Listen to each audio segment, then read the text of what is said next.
Hi, എല്ലാവർക്കും നമസ്കാരം. നമുക്ക് പവിത്രം സീസൺ 2 വിക്രത്തിൻ്റെയും വേദയുടെയും വരാൻ പോകുന്ന ദിവസത്തെ നല്ലൊരു കഥ കേൾക്കാം. എല്ലാ ദിവസവും ചാനലിലൂടെ വീഡിയോ അപ്ലോഡ് ചെയ്യുന്നതാണ്. ചാനൽ ആദ്യമായി കാണുന്നവരാണെങ്കിൽ ഒന്ന് സബ്സ്ക്രൈബ് ചെയ്യണേ. വീഡിയോ ഇഷ്ടപ്പെടുവാണെങ്കിൽ ലൈക്ക് ചെയ്യണേ, കമൻറ്റ് ചെയ്യണേ. അങ്ങനെ നമ്മുടെ തരുണിൻ്റെ അമ്മയും നാട്ടിലോട്ട് പോകുന്ന കാര്യം വേദയോട് പറയുന്നുണ്ട്. ഞങ്ങൾ നാട്ടിലോട്ട് പോവുകയാണ്. രാധികയുടെ ഏറ്റവും വലിയ ആഗ്രഹമായിരുന്നു ഞങ്ങൾ നാട്ടിൽ പോയി താമസിക്കണം എന്നുള്ളത്. അതുകൊണ്ട് മോളും ഞങ്ങളുടെ കൂടെ വരണമെന്ന് പറയും. അത് അമ്മയും ഞാനും അതേ മോളും കുഞ്ഞും സുരക്ഷിതമായിരിക്കാൻ പറ്റിയ സ്ഥലം ഇപ്പം ഇവിടെ അല്ല. അതുകൊണ്ട് തന്നെ മോൾ ഞങ്ങളുടെ വന്നാൽ മതി, ഞാൻ തരുണിനോട് എല്ലാ കാര്യവും സംസാരിക്കാം എന്ന് പറയുന്നുണ്ട്.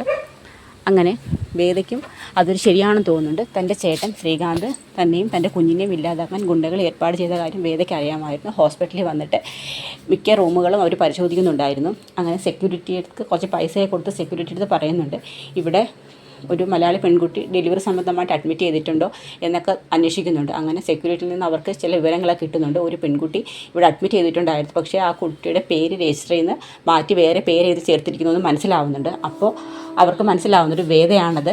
നമ്മളിവിടെ എത്തിയ കാര്യം മനസ്സിലാക്കിയ വേദ രജിസ്റ്ററിൽ നിന്ന് പേര് മാറ്റി മറ്റൊരു പേര് ചേർത്തിയാന്നൊക്കെ അവർക്ക് മനസ്സിലാവുന്നുണ്ട്.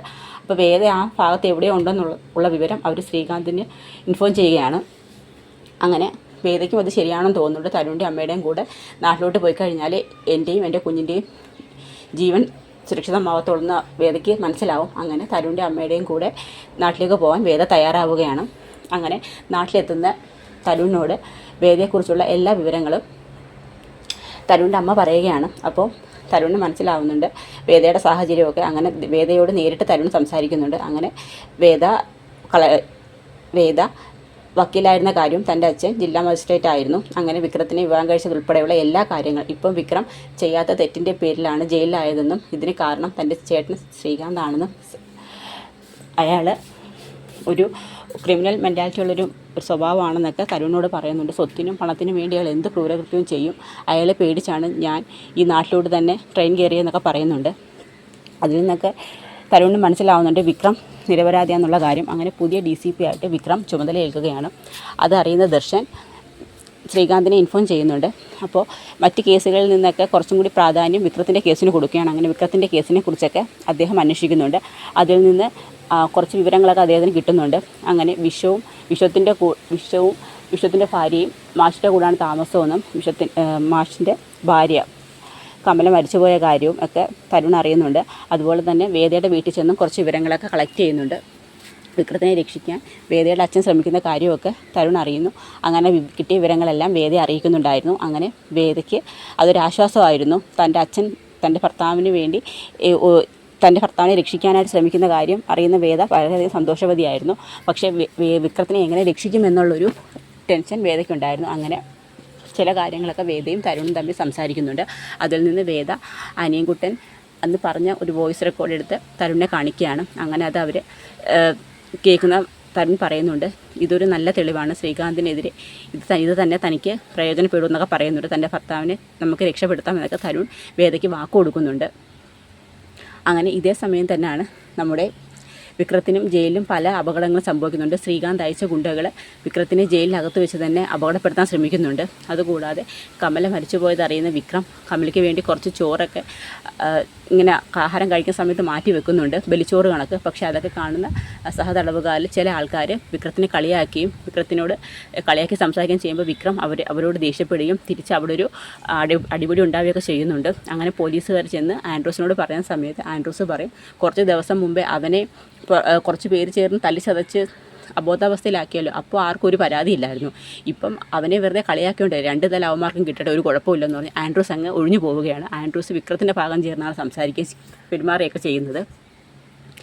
അങ്ങനെ വിക്രത്തിന് അനുകൂലമായ കുറച്ച് തെളിവുകളും എല്ലാം നമ്മുടെ തരുൺ ശേഖരിക്കുകയാണ്.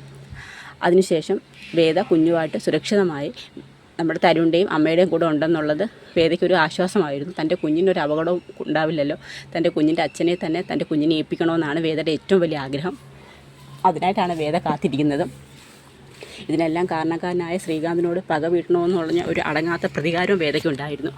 അങ്ങനെ വേദ ജീവിച്ചിരിപ്പുണ്ടെന്നുള്ള കാര്യവും വേദയ്ക്ക് ഒരു കുഞ്ഞുണ്ടെന്നുള്ള എല്ലാ വിവരങ്ങളും നമ്മുടെ ശങ്കരനാരായണൻ അറിയുകയാണ്, വേദയുടെ അച്ഛൻ. അങ്ങനെ തരുൺ ശങ്കരനാരായണനെ നേരിട്ട് കാണുകയും എല്ലാ വിവരങ്ങളും അദ്ദേഹത്തോട് പറയുകയും അദ്ദേഹം വേദയെ കുഞ്ഞിനെ കാണണമെന്ന് ആഗ്രഹം പ്രകടിപ്പിക്കുന്ന അനുസരിച്ച് അവരുടെ വീട്ടിലോട്ട് ശങ്കരനാരായണൻ വരികയാണ്. അങ്ങനെ വേദയുടെ പൊന്നോമനയായ കുഞ്ഞിനെയും കാണുകയാണ്.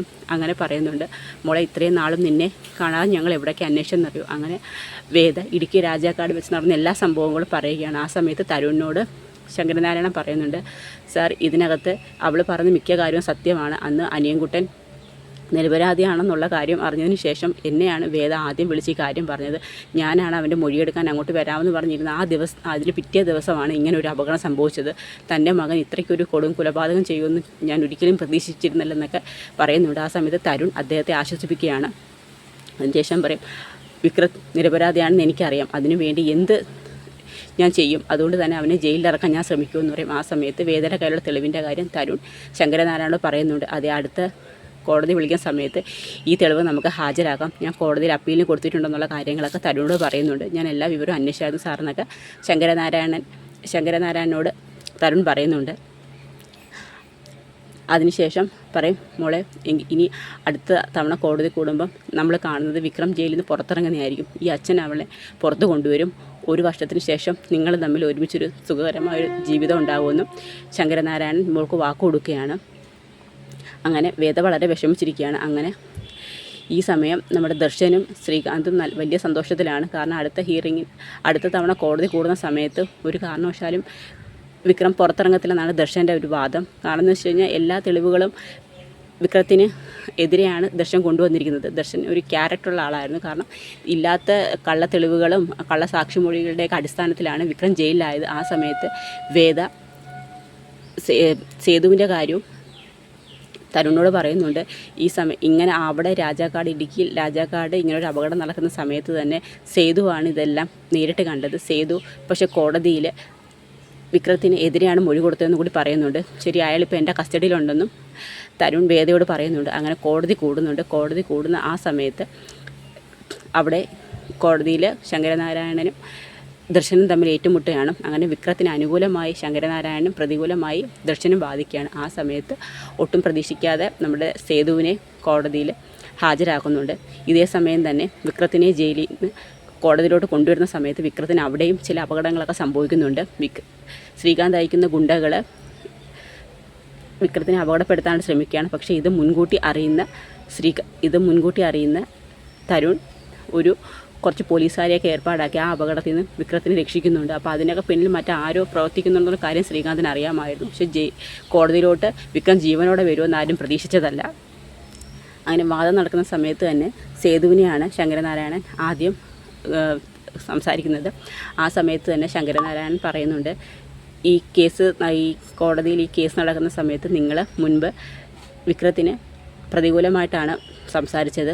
അതുകൊണ്ട് തന്നെ ഇതാര് പറഞ്ഞിട്ടാണ് ഇങ്ങനെ ചെയ്തതെന്നൊക്കെ ചോദിക്കുന്നുണ്ട്. ആ സമയത്ത് പറയുന്നുണ്ട്, ശ്രീകാന്ത് പറഞ്ഞിട്ടാണ് ഞാൻ വിക്രത്തിന് പ്രതികൂലമായി മൊഴി കൊടുത്തതെന്ന് പറയുന്നുണ്ട്. അപ്പോൾ തെളിവുകളെല്ലാം ഹാജരാക്കിയിട്ടാണ് ശങ്കരനാരായണൻ ചോദിക്കുന്നത്. അതുകൊണ്ട് തന്നെ സേതുവിന് ഒഴിഞ്ഞു മാറാൻ കഴിയുമായിരുന്നില്ല.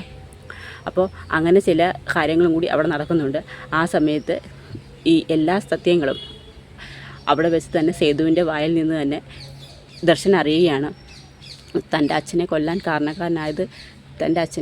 കാരണക്കാരനായത് നമ്മുടെ ശ്രീകാന്ത് തന്നെയാണെന്നുള്ള സത്യം അവിടെ വെച്ച് തന്നെ ദർശന് മനസ്സിലാവുന്നുണ്ട്. അതുകൊണ്ട് തന്നെ ചെയ്തു പോയ എല്ലാ തെറ്റുകളും ശ്രീകാന്ത് കോടതിയിൽ പറയുകയാണ്. അങ്ങനെ അതിനുശേഷം നമ്മുടെ ദർശൻ തന്നെ ശ്രീകാന്തിനോട് പറയുന്നുണ്ട്, താൻ ഇത്രയും കാലം എന്നെ ചതിക്കുകയായിരുന്നില്ലേ, താൻ ഒരുത്തൻ എന്തെല്ലാം കള്ളത്തരം എൻ്റെ അടുത്ത് പറഞ്ഞിരുന്നു, താൻ എൻ്റെ അച്ഛനെ കൊന്നതിന് ശേഷം വിക്രത്തിനെയും വേദയും എനിക്ക് പ്രതികൂലമായി സംസാരിക്കാനും എല്ലാം താൻ ശ്രമിച്ചില്ലേ എന്നൊക്കെ പറഞ്ഞുകൊണ്ട് ദർശൻ ശ്രീകാന്തിനോട് ദേഷ്യപ്പെടുകയാണ്.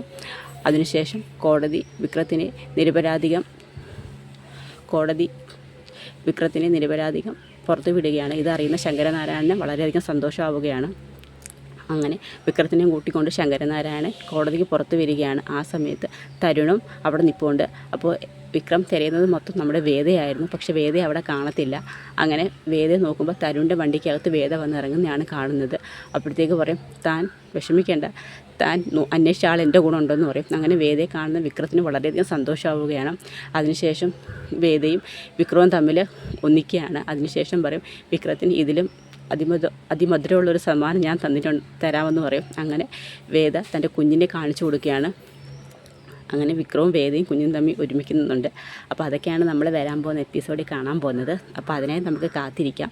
എല്ലാവർക്കും വീഡിയോ ഇഷ്ടമായ ഒന്ന് സപ്പോർട്ട് ചെയ്യണേ.